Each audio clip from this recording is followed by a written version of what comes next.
Hello, everyone. Today, I'm just going to be reading some excerpts from a article that I'm writing, which should be published over the next couple days. And this article began because, we're seeing a lot of the same playbook, the same regime change playbook that the U.S. has used against Syria, against Libya, against Iraq, and all nations really that have been subjected to regime change. So my goal with this piece is really just to explain regime change, explain the playbook, and see how the United States is repeating it because it's unfortunately been successful. So this piece is called The Regime Change Playbook from Syria to Venezuela. 1 year after Syria's destruction, the regime change playbook is being reused. In December 2024, the United States, Israel, NATO, and their European allies completed what they had pursued for more than a decade: the destruction of Syria as a sovereign anti-imperialist state. This outcome was marketed to Western audiences as a liberation. 1 year later, in December 2025, the results are undeniable. Syria is not free. Syria was dismantled. What followed the fall of Damascus was not peace, democracy, or self determination, but mass violence, sectarian fragmentation, economic plunder, and foreign domination.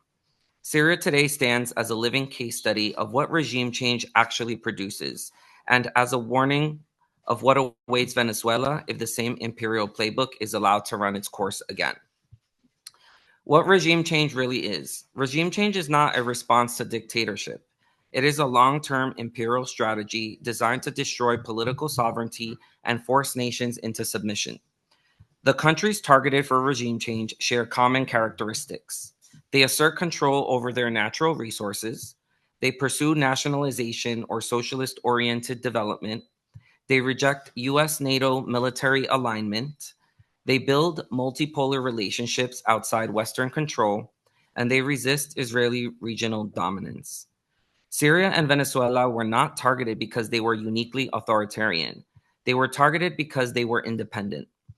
Before December 2024, Syria was a central pillar of the global anti-imperialist camp and the axis of resistance. Venezuela remains one today. Regime change exists to replace governments that serve their people with governments that serve Western capital, Western militarism, and Western geopolitical interests. The regime change playbook. Syria did not fall overnight. It fell through a multi-stage imperial process, the same process now clearly being deployed against Venezuela. So here are the steps. Step 1, demonization of leadership. In Syria, Bashar al-Assad was transformed into a singular embodiment of evil. Every social and economic hardship was reduced to his personal existence. Context, history, and imperial interference were erased. In Venezuela, Nicolas Maduro is treated the same way, caricatured as a narco dictator, stripped of political complexity, and framed as an illegitimate obstacle to progress. This step is essential. Once a leader is dehumanized, anything done to the population becomes justifiable. Step 2, sanctions as collective punishment. After demonization comes economic warfare. In Syria, sanctions devastated civilian life long before the state collapsed, devastated healthcare, food systems, infrastructure, and livelihoods. The suffering produced by sanctions was then blamed on the Syrian government itself. Venezuela has endured the same strategy. Sweeping sanctions have strangled the economy, blocked trade and finance, weaponized shortages, and punished the working class. The misery they create is then cited as evidence that regime change is necessary. Sanctions are not diplomacy. They are siege warfare by economic means. Step 3, propaganda, atrocity narratives, and psychological warfare. Once sanctions weaken society, propaganda intensifies. In Syria, years of atrocity narratives, many selective, exaggerated, or fabricated, created a permanent moral panic in Western consciousness. Complex realities were flattened into a simple story of good versus evil. Venezuela is now subjected to the same information war. Every hardship is framed as internal failure. External sabotage and economic warfare are erased. The purpose is to manufacture public consent. Wars cannot proceed without it. Step 4, fake opposition, reactionaries, and the Western left.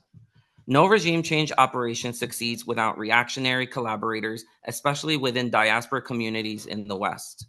The United States and Europe consistently uplift exiled elites, often from wealthy, westernized, or comprador backgrounds, who lost power after anti-imperialist revolutions and now advocate sanctions, coups, and foreign intervention under the language of freedom and human rights. In Syria, the so-called opposition was ultimately embodied by figures like Ahmad al-Sharaa, or formerly as known as al-Jilani, and HTS, former Al-Qaeda and ISIS leadership rebranded as legitimate rulers. In Venezuela, this role has been played by figures like Juan Guaido and now Maria Corina Machado, unelected Western-aligned actors whose politics reflect U.S. corporate and geopolitical priorities, not the will of the Venezuelan masses. These figures function as imperial proxies, laundering regime change narrative through cultural familiarity. Identity is weaponized to obscure politics. The Western left is targeted for confusion, fragmentation, and paralysis. This is how Syria fell. This is how Venezuela is being targeted. Step 5, escalation toward open war. Sanctions and propaganda are not the end point, they are preparation. Syria's regime change war escalated over more than a decade, from information war to proxy conflict to full-scale destruction. The West waited patiently until conditions were favorable. Venezuela is now facing that same trajectory. I think I'm going to fast forward to the end because this is supposed to be an excerpt. So I'm going to fast forward to the last part of this piece. The responsibility of anti-imperialists in the West. Syria fell not because the truth was unknowable, but because too many people in the imperial core accepted imperial narratives or treated the destruction of a sovereign nation as distant or inevitable. Anti-imperialism cannot be outsourced solely to the global South. Venezuela is already resisting.